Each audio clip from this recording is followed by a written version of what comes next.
Welcome back to the deep dive. Today we're taking a close look at Nicolaus Copernicus. That's right.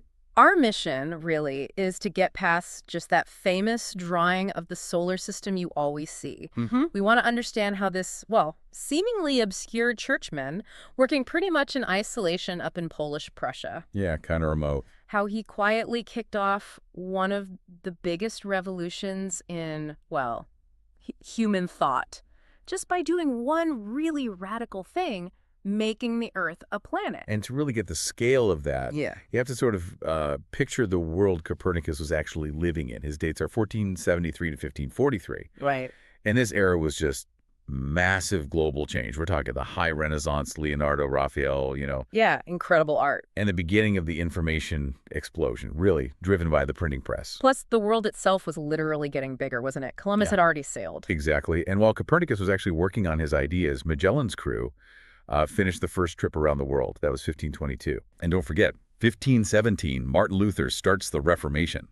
Completely shakes up the religious landscape. So, okay, the maps are changing, religion's changing, Everything's expanding, fracturing. but the picture of the universe itself, still totally fixed, based on ideas from, what, 1400 years before? Precisely. That's the core paradox, isn't it? It really is. You have this busy church administrator far from the big universities, Right. and he's the one who challenges this ancient, completely accepted idea, a fixed, motionless Earth, right at the center of everything. Yeah. And that tradition, of course, was the geocentric system, codified by Claudius Ptolemy. In the Almagest, right, around 150 CE. Yep.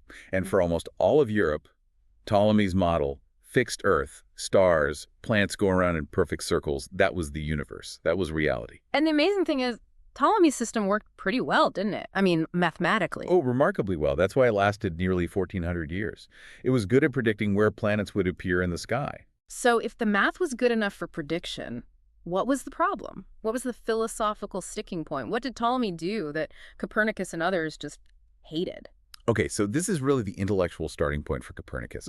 Ptolemy's math worked, yes, but it sort of violated the ancient Greek ideal of cosmic perfection. Perfection meaning? Meaning celestial motions had to be perfectly circular and, this is key, uniform, constant speed around the center. Ah, okay. So, like, if you notice the seasons aren't the same length, summer's over 93 days, winter's only 89. Right. That simple observation tells you a perfect, uniform circle centered on Earth isn't going to cut it. So Ptolemy had to fudge it somehow. He did. To make the math work, especially for tricky planets like Mars, he introduced what we could call the cheat. He invented the equant. The equant, okay. Sounds suspicious. It kind of was, from a philosophical view. Imagine the planet orbiting. The equant is a point offset from the true center of the orbital circle. It's offset. How does that help? Well, from that specific offset point, the equant point, the planet's motion looked uniform. Its angular speed seemed constant. Ah, I see. So it looked uniform from this imaginary spot, even though its actual speed around the real center was changing all the time. Exactly. It was a mathematical trick. Got the right positions, but it broke that fundamental rule of perfect uniform circular motion. Which was the whole philosophical basis for a perfect cosmos. Correct. And Copernicus, like some Arab astronomers before him, found this deviation, this equant, deeply unpleasing to the mind. His goal wasn't necessarily better predictions at first. He wanted a system that was more geometrically elegant, cleaner. Okay, so elegance is the initial driver. But the big leap, the actual breakthrough, seems to come when he really gets into the technical details.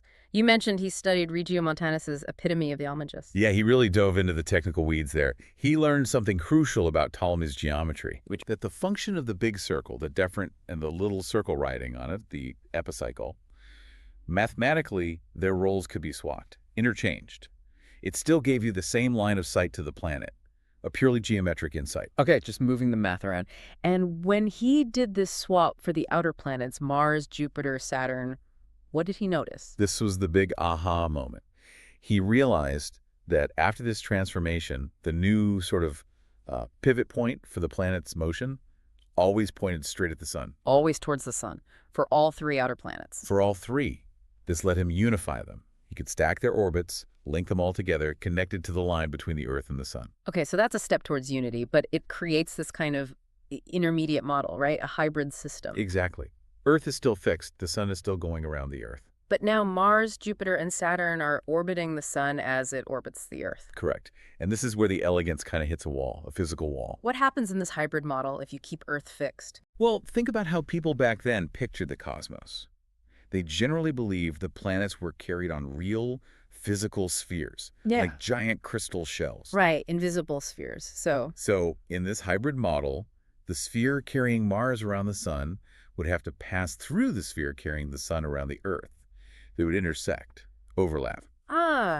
Intersecting spheres. That's mechanically impossible, right, if they're solid things? Completely impossible in their view of a well-ordered universe. You can't have these celestial spheres crashing into each other. Wow. Okay, so he's forced into the most radical move imaginable. Pretty much. Moving the Earth itself. Not just for elegance, but to literally stop his model from breaking physically. That's a key insight, I think.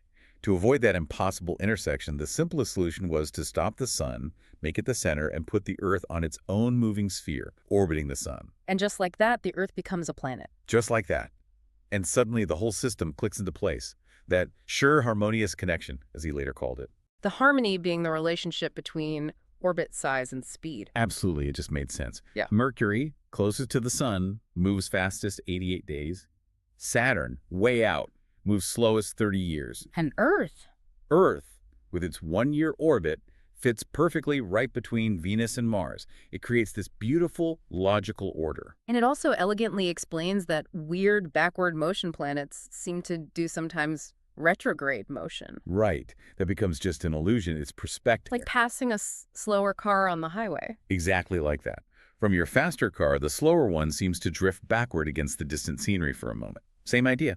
Faster Earth overtakes slower Mars, Jupiter, or Saturn. Makes them look like they loop backward. And he claimed he could do all this with just 34 circles, fewer than Ptolemy needed with all the equants and adjustments. Yeah, 34 circles, much cleaner in his view. Okay, that's the theory. Incredible. But let's switch gears to the man himself. Because he achieved this monumental thing while being, well, incredibly busy with practical stuff. He wasn't just an academic theorist. Not at all. He was deeply involved in the real world.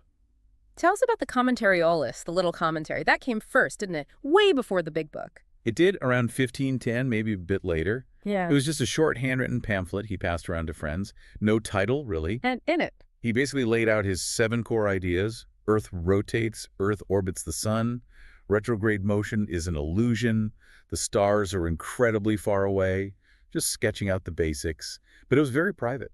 Because his day job was intense. What was he doing in Varmia? It sounds like a lot more than just astronomy. Oh, definitely. He was a canon at the Frombork Cathedral chapter. But his duties were wide-ranging.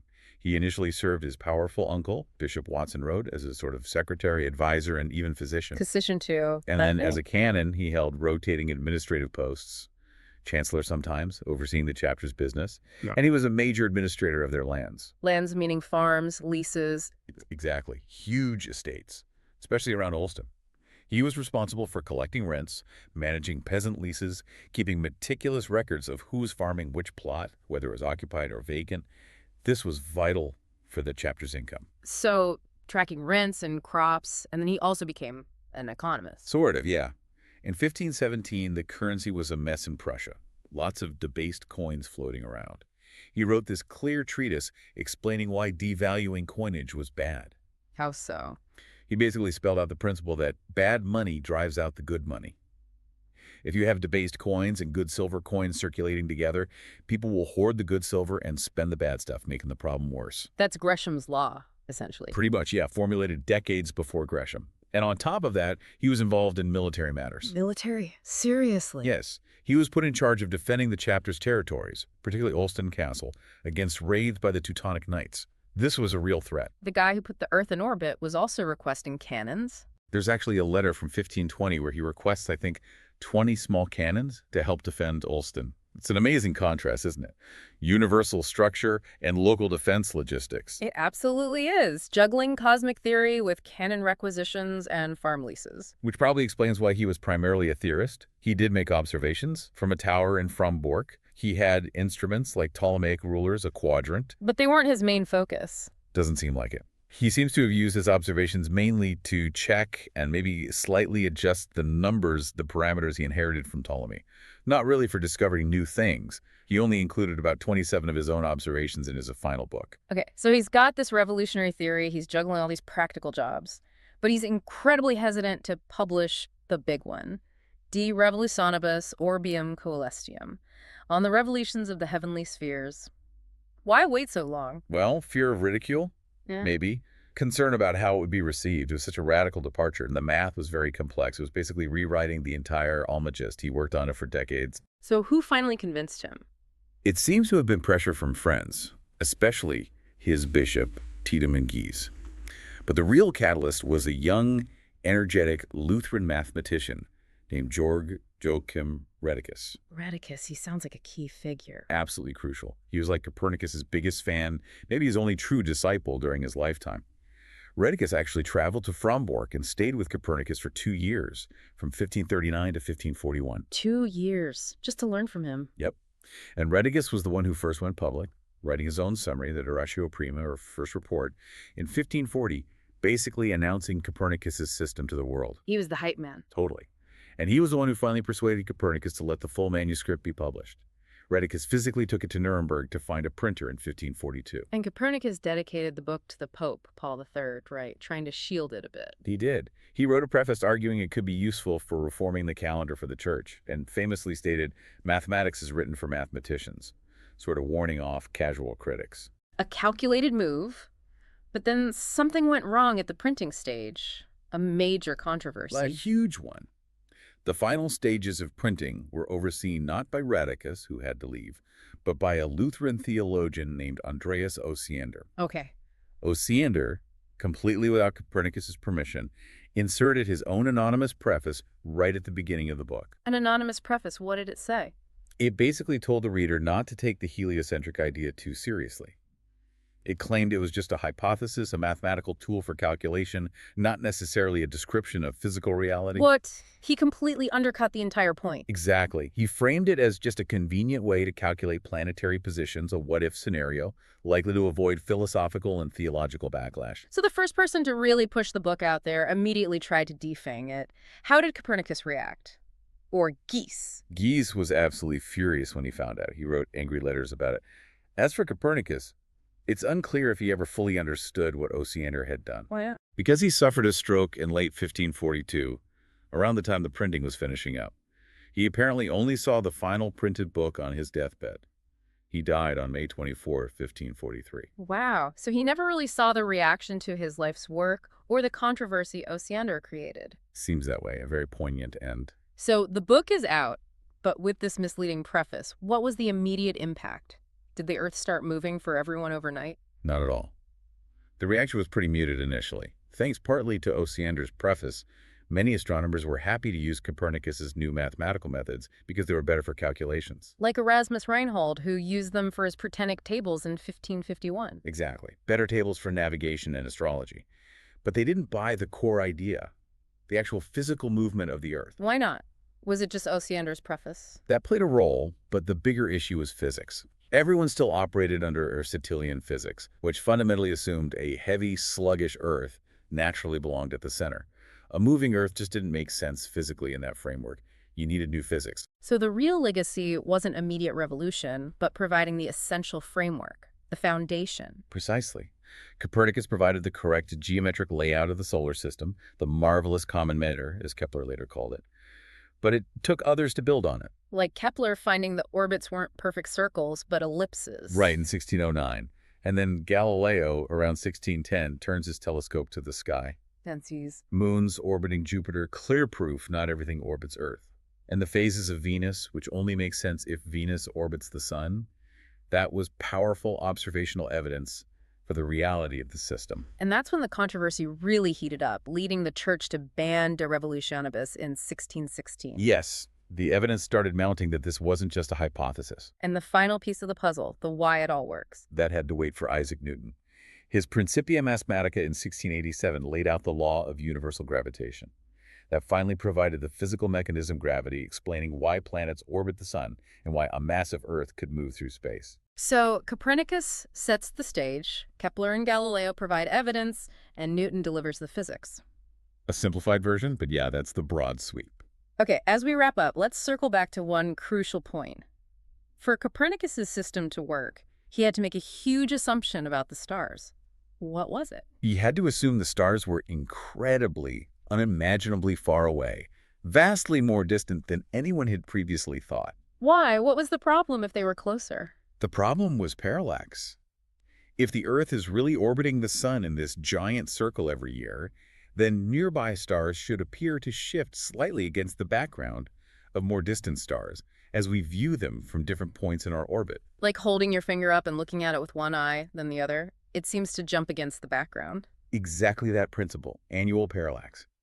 If the stars were relatively close, this annual shift should have been easily observable. But nobody could see it. For centuries, that was always the biggest argument against Copernicus, wasn't it? No observed parallax. It was the killer argument for many. They looked, they couldn't measure it, so they concluded the Earth wasn't moving. When was it finally measured? Not until 1838 by Friedrich Bessel. And the amount was incredibly tiny. How tiny? Think about this. The parallax shift for even a relatively close, bright star like Sirius is about the same as the apparent width of a dime viewed from 3 miles away. Wow. 3 miles, that's minuscule. It tells you just how right Copernicus was about the scale. To make his system work, to explain the lack of visible parallax, the stars had to be at truly astronomical distances. So in solving the structure of our local solar system, he blew the doors off the perceived size of the entire universe. He really did. He made the Earth just another planet, yes, but he also revealed a cosmos far vaster and more empty than anyone had ever dared to imagine. That's quite a legacy.